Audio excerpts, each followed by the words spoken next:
Bem-vindos a mais um webinar da rúbrica que temos de promoção da iniciativa empresarial, chamada Melting Business. Como todos sabem, a Agavi promove um summit internacional a que chamamos Melting, e uma das ações ongoing do Melting é este Melting Business. Afinal somos uma associação empresarial e por isso teria sempre sentido que não só na área do empreendedorismo, mas também do desenvolvimento empresarial, nós fomentássemos a realização de negócios entre nós. E temos connosco uma pessoa que não só é muito conhecida da Agavi, muito conhecida minha, mas principalmente é nessa qualidade que ele aqui está, um empresário com um background muito eclético, e em especial também um estratega e um marketeer, e por isso eu quis convidar o Miguel Sousa Boto. Bom dia, Miguel, porque dia, sei que os ensinamentos dele, também na sua qualidade de Business Angel, podem orientar o nosso ecossistema, o tal ecossistema empreendedor que queremos motivar com este Melting Business. Eu começava por pedir ao Miguel que fizesse assim um autorretrato na primeira pessoa, assim também focando principalmente este variado background que o Miguel tem. E por isso passo desde já a palavra. Muito bem, obrigado, António, é um gosto estar aqui e sobretudo um gosto poder estar neste fórum com um tema que me é particularmente caro. Sim, numa penada, o meu trajeto profissional inclui banca, portanto a área financeira, inclui o marketing, inclui por força do marketing também, a certa altura, um relacionamento com a Comissão Europeia na área dos produtos agrícolas e, sobretudo, enquanto empreendedor, um conjunto de negócios onde tenho vindo ao longo destes últimos 20 e tal, 30 anos a investir. Na parte dos produtos agrícolas, desde projeto de vinho e vinhos, projetos de olivicultura, projetos agora mais recentes na área da alfarroba, todos eles também com um ponto comum, que é a associação ao agroturismo, que nos parece ser uma ligação virtuosa. E, portanto, assim, numa penada, se calhar fica apresentado aquilo que é o meu percurso. E agora, passando a esta temática, é evidente que se o Miguel nos quisesse contar o background todo, ficávamos aqui até ao fim do tempo, mas julgo que perceberam que o Miguel esteve em muitas áreas, mas também em muitas destas áreas foram sendo emergentes, porque a emergência é sempre um qualitativo do tempo, e por isso eu sei que por exemplo, este negócio da alfarroba é um negócio recente, mas queria-te perguntar se estivesses nos sapatos, ou por outra, talvez mais engraçado, se eu te conseguisse tirar 40 aninhos, o que é que tu conseguirias fazer, ou o que é que te divertiria mais no mundo atual do agroalimentar e do agroambiental? Boa pergunta. Eu acho que fundamentalmente dois eixos distintos. E é, aliás, sobre talvez este o foco que eu gostaria de dedicar neste tempo que vamos estar aqui a conversar. A produção, ou seja, é absolutamente essencial, e sobretudo então se tivesse menos de 40 anos, quer dizer que seria um jovem de 20 e poucos, estaria seguramente muito interessado em entrar na produção. A produção, desse ponto de vista, é a base, não só naturalmente de todo o setor, mas é a base da aprendizagem fundamental para conhecer um setor tão complexo como é o setor agrícola. Sem esse conhecimento, eu diria que quase, eu não digo que seja impossível, mas é bastante difícil raciocinar e equacionar a evolução do próprio setor. Portanto, a produção seguramente. Depois, uma outra dimensão, se calhar muito relevante, que eu sinto no setor agrícola como um todo e no agroalimentar, tem a ver com a ligação da academia com a produção agrícola e de produtos agroalimentares.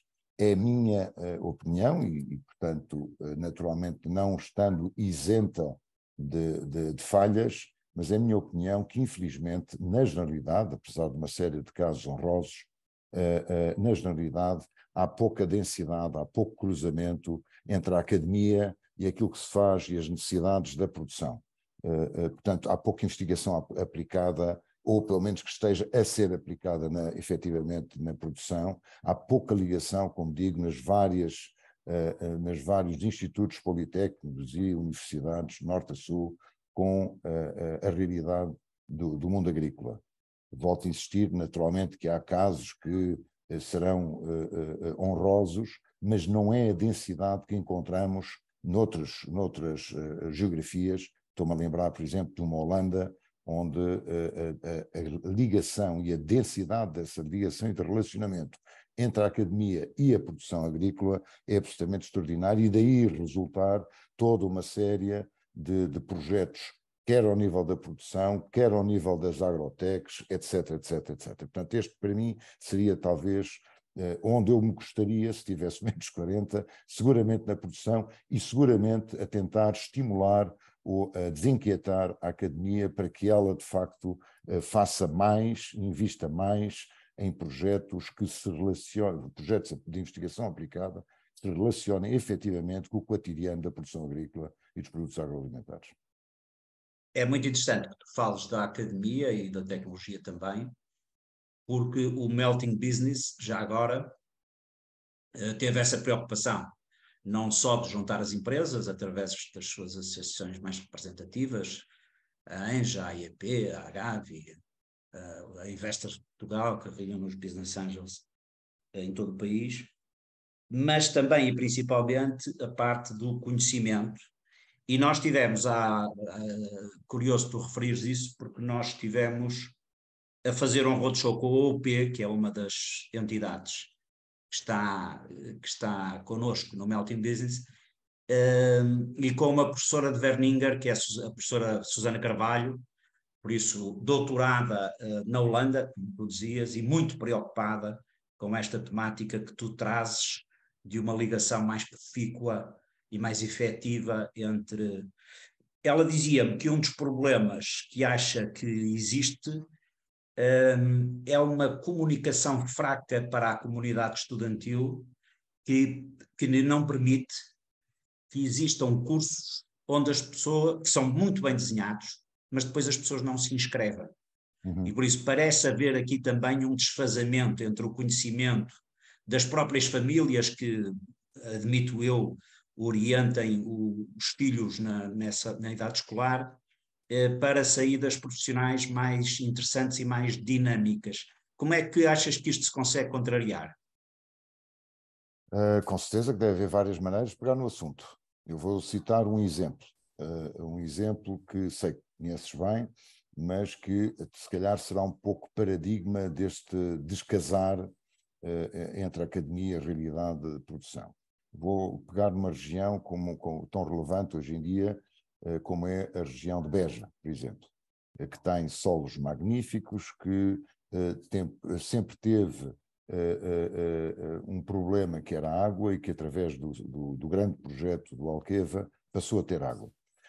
E de facto, por consequência, os investimentos na produção agrícola de várias ordens, nacionais e internacionais, de culturas anuais ou permanentes, verificaram-se. Portanto, nos últimos 10, 15 anos aconteceu o grande investimento na produção. Em paralelo, existe uma rede de institutos politécnicos e de universidades, mas nomeadamente o de Beja, naturalmente com uma missão para cumprir, mas quando fomos constatar e quando fomos desafiá-los para dizer assim, aproveitando esta vaga de fundo verde que está a acontecer na região, o que é que estão a fazer em matéria de investigação aplicada que possa não só trazer mais jovens cientistas, jovens investigadores, como também startups, etc, etc, etc. O que é que tem com projetos, que rede e como é que estão localizados na rede nacional dos próprios institutos politécnicos, O resultado de tudo isto foi que, depois de algumas reuniões, conseguimos apurar basicamente um projeto de investigação aplicada e que tinha a ver com o sobreiro, e não temos nada contra, porque o sobreiro é absolutamente essencial, não só na paisagem, no ecossistema, etc., etc., e até na ligação com a indústria, portanto não é isso que está em causa, mas o que é paradoxal é que o sobreiro é menos relevante naquela região e todas as culturas relevantes, anuais ou permanentes, que já eram relevantes no passado e que agora mais relevantes são, não têm pelo menos no meu conhecimento, portanto volto a insistir, posso estar aí a cometer algum erro, não tem um projeto de investigação que seja estimulante, seja de melhoria de eficiências na produção, seja de captação de startups, seja de captação de jovens e novos cientistas que pudessem estar a acumular e aumentar a densidade dos investimentos que estão a realizar na região. O que é que disto resulta? Por um lado, o tal descasamento, mas por outro lado resulta que em vez de estarmos a criar densidade e aproveitar esta vaga de fundo de investimentos naquela região, ficamos basicamente pelo primeiro nível, com alguma transformação, como será o caso do azeite, bom, com algumas transformações, mas sem efetivo valor acrescentado que esta vaga de fundo poderia estar a gerar. Portanto, no pouco a isto que me refiro, não é? É um exemplo, neste caso, do tal falta de relacionamento efetivo, falta de concertação entre produção e academia, de quais os eixos prioritários, em que áreas deveriam estar a dedicar esforços, em que áreas deveriam estar a investir ou a co-investir para que aquela região aproveitasse essa vaga e criasse toda uma densidade, um maior nível de complexidade, quer nos produtos, quer nas soluções, etc., etc., que a região poderia estar a beneficiar. Voltar um bocadinho ao teu tema da aposta na produção, para falar um bocadinho de política ou de políticas públicas nesta área. Nós assistimos, primeiro na pandemia, mas muito mais especialmente na emergência da guerra, a um ai Jesus por causa da nossa falta de soberania, diria assim, até alimentar. E percebemos que 50% do que comemos, ou perto disso, é importado e por isso não temos nenhuma soberania alimentar. O que é que tu preconizarias para que o público e o privado estivessem juntos? Nós somos um país de grande biodiversidade, somos um país com características quer de sol, quer de solo, quer de mar, importantes. O que é que tu preconizarias para nós podermos crescer nessa soberania alimentar que hoje não temos? Eu acho que essa questão merece já duas respostas distintas. Primeiro, a soberania alimentar, tal como a vejo, hoje em dia tem que ser encarada de uma forma bastante diferente daquela que foi, por exemplo, durante o Estado Novo, ou seja, pré-adesão. E, portanto, estando o Estado Novo nos primeiros anos pós-revolução, ou seja, uma é a realidade pré-adesão, outra é a realidade membro de pleno direito da Comunidade Europeia.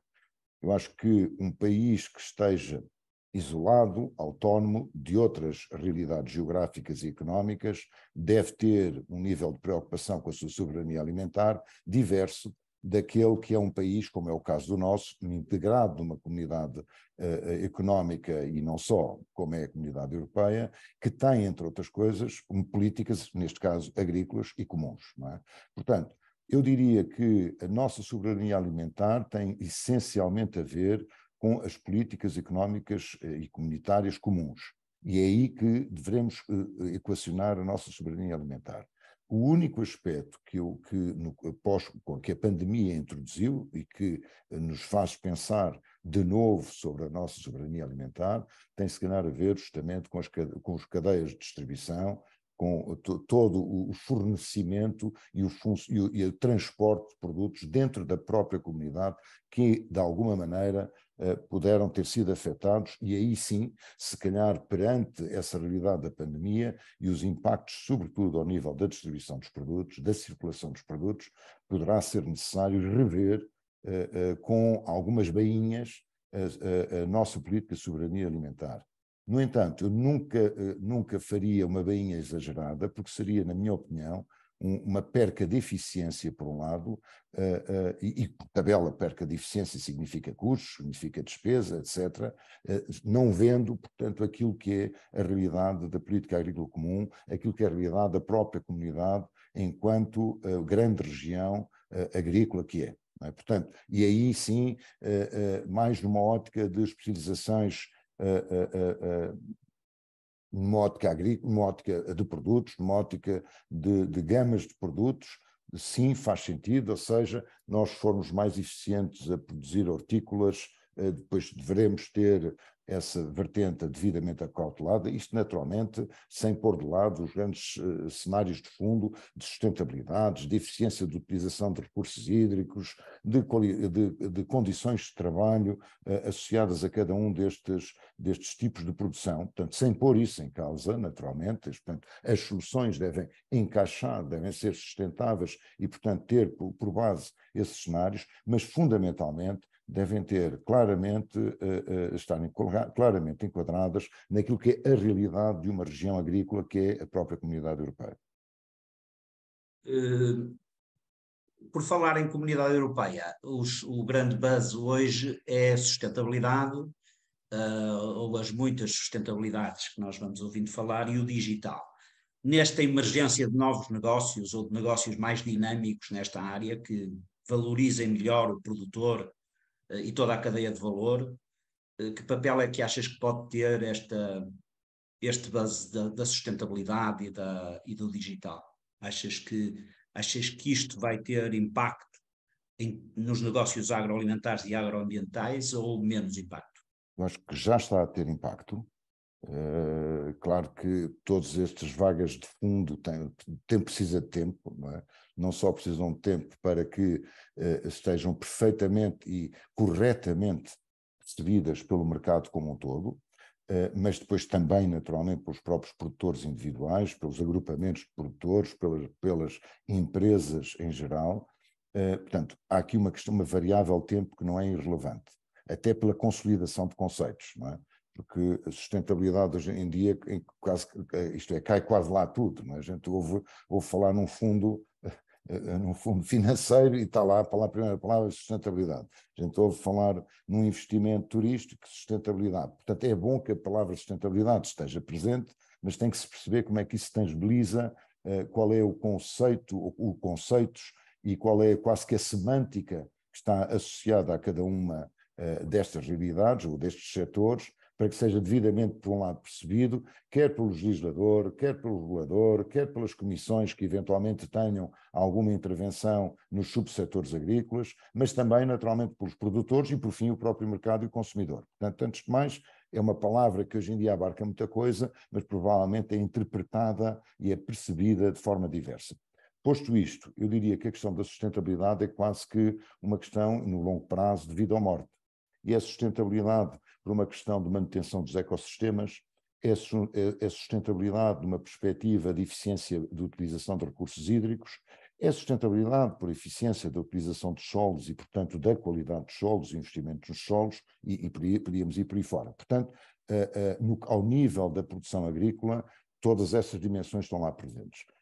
E a sustentabilidade não é igual, como alguns poderão pensar, a produção em biológico ou a produção em biodinâmico. Não. A sustentabilidade é um tema suficientemente vasto que tem múltiplas abordagens e que não são naturalmente de caminho único e, sobretudo, não são só de caminho único, como terão realidades distintas em cada uma das regiões, naturalmente em Portugal e depois por tabela ao nível europeu. A realidade de fazer uma produção biológica, por exemplo, de uma vinha no Alentejo é uma, dessa produção biológica no Minho já é outra e na Borgonha ainda será outra. Portanto, para mesmo tipo de produção, a realidade geográfica e todos os seus contornos climáticos, etc., terão naturalmente adaptações e adequabilidades diversas. Portanto, há que ter também sempre atenção quando utilizamos a palavra sustentabilidade, porque é um tema vasto,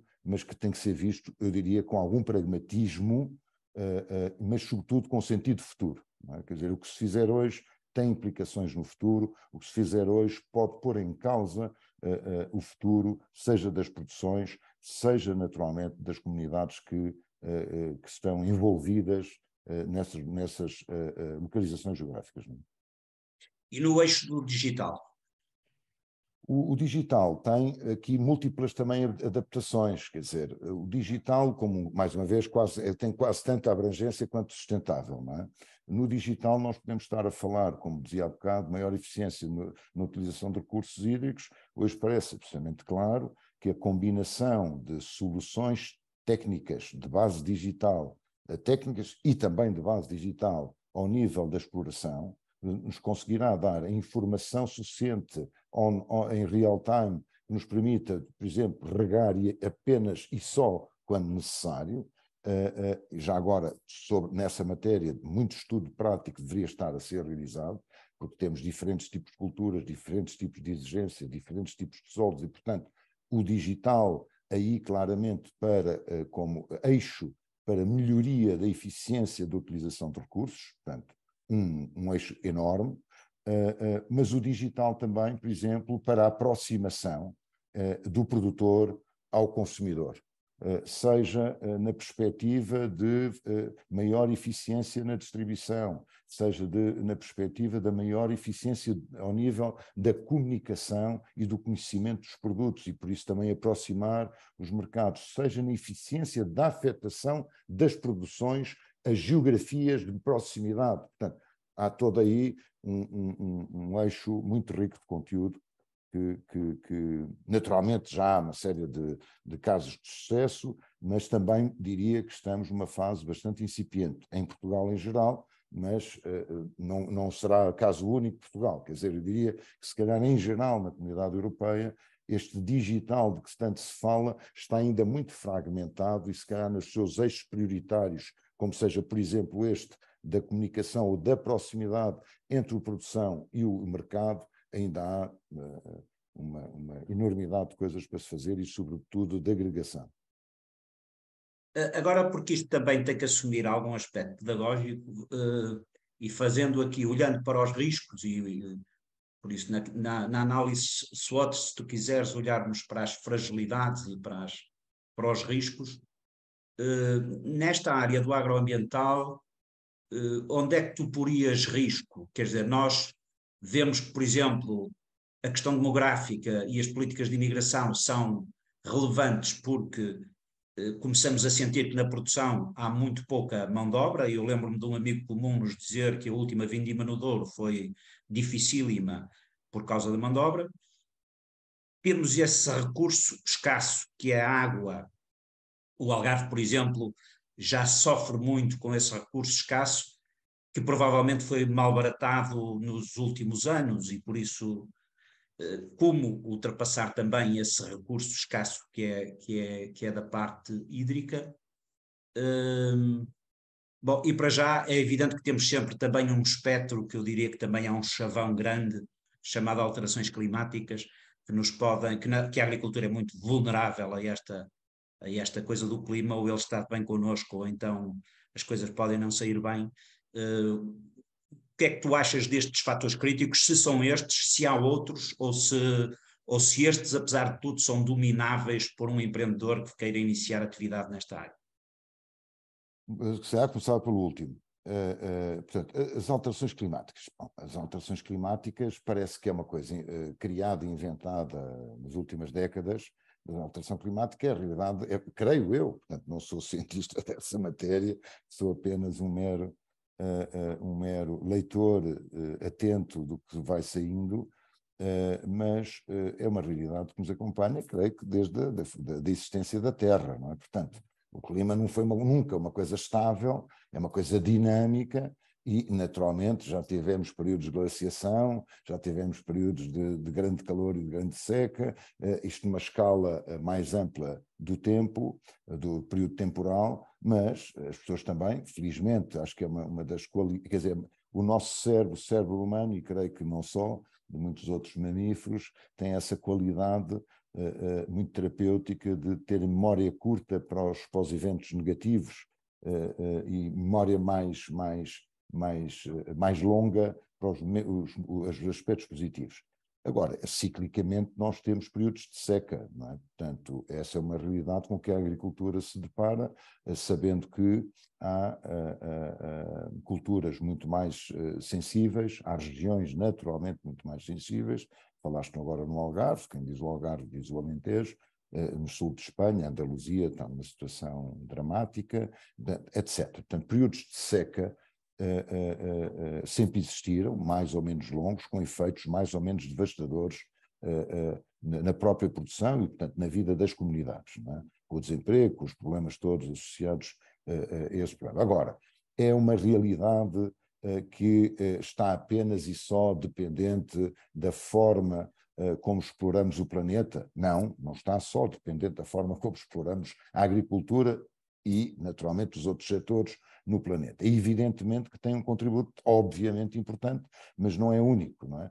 Portanto, aquilo que depender de nós, enquanto seres humanos, e no caso concreto, enquanto agricultores ou produtores agrícolas, tudo aquilo que depender de nós deve ser no sentido da diminuição da tal pegada contra o clima, se quiseres, ou contra o ecossistema. Portanto, isto deve ser quase que mandatório que qualquer produtor, qualquer agricultor tivesse isso presente. Note-se que, no entanto, se olharmos historicamente, era o que, na maior parte das produções portuguesas, é o que acontecia, na maior parte das produções agrícolas é o que acontecia, e eu acho que é o que ainda vai acontecendo. Claro que há ajustes a ter em linha de conta, agora com uma maior mecanização, maior industrialização, se quisermos, da agricultura. Há, por exemplo, faria sentido em manchas de olival, ou de amendoal, ou de outras culturas, haver corredores ecológicos, ou haver quebras para que se mantivesse uma certa biodiversidade. Sim, faz sentido. Quais são as escalas, quais são, digamos, o peso relativo? Isso não sei o suficiente para poder dar essa resposta. Há melhorias a introduzir? Sim. Agora, há outro aspecto que se liga com uma das primeiras perguntas, que tem a ver com a falta de mão de obra e que tem a ver, portanto, com a mecanização. É incontornável, quer dizer, numa pequena exploração vitivinícola, como aquela que tenho no Alentejo, todos os anos vejo-me grego para arranjar 15, 20 pessoas para fazer uma pequena vindima. Portanto, é uma realidade objetiva. No caso do olival, a situação é exatamente a mesma. Se calhar pior, porque são áreas e extensões mais amplas. E a gente vai de cultura em cultura, e essa é uma realidade objetiva. Portanto, tudo aquilo que signifique mecanizar, nomeadamente a época das apanhas, das colheitas, eu julgo que fará sentido, porque pode ser às vezes uma falácia, não, porque mecanizar significa eventualmente contribuir negativamente para o impacto, depende. Se eu tiver 50 pessoas, 100 pessoas a fazer uma apanha manual de azeitona, por exemplo, a gente depois esquece que essas pessoas tiveram que se deslocar para aquele local, que essas pessoas depois, para além do transporte de um local para o outro, têm que ter máquinas complementares, portanto, ou seja, o filme deve ser visto normalmente com todas as suas variáveis, mas é incontornável que na maior parte das produções agrícolas o aumento da mecanização tem que se verificar. E outra questão é que esses equipamentos agrícolas, que essa mecanização seja mais amigável do ambiente, porque se calhar tenham maiores produtividades com menor consumo de combustível, porque etc, etc. Portanto, isso são dois sistemas que devem andar par e passo. Mas é incontornável, na minha opinião, que a mecanização tem que se verificar, o aumento da mecanização tem que se verificar na agricultura moderna atual. Muito bem. Isto corre depressa o tempo, nós estamos a aproximar-nos do fim do tempo,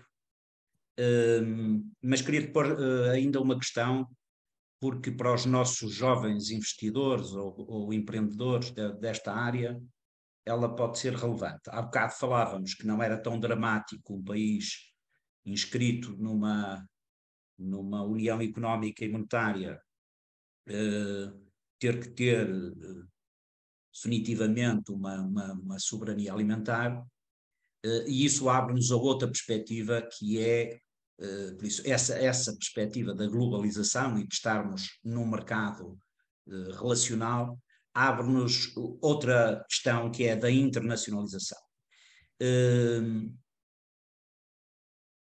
Tu acharias que a maioria dos negócios desta área deviam ser vistos a uma escala superior à escala nacional e por isso deviam ser vistos sempre com o segmento da exportação equacionado, ou achas que não? Ou achas que existem muitos negócios que sobrevivem com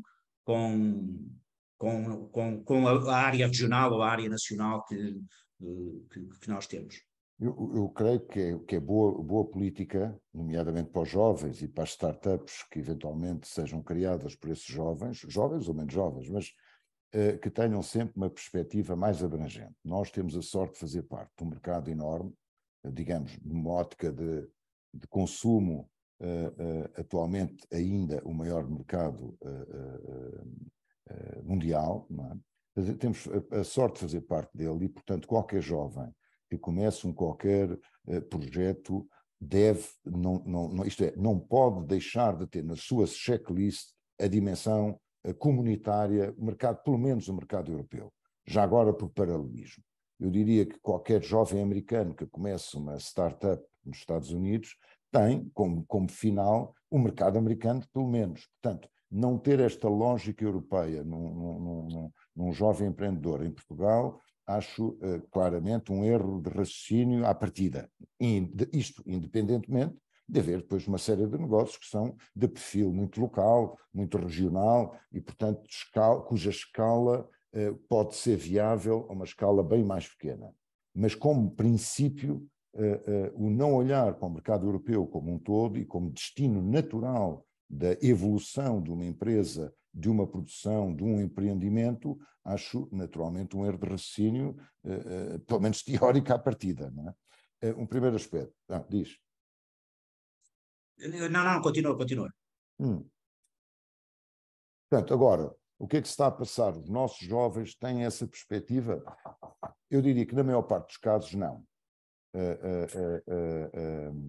Na maior parte dos casos, eu diria, na maior parte dos casos que vou tendo conhecimento relacionado com a produção agrícola, ok?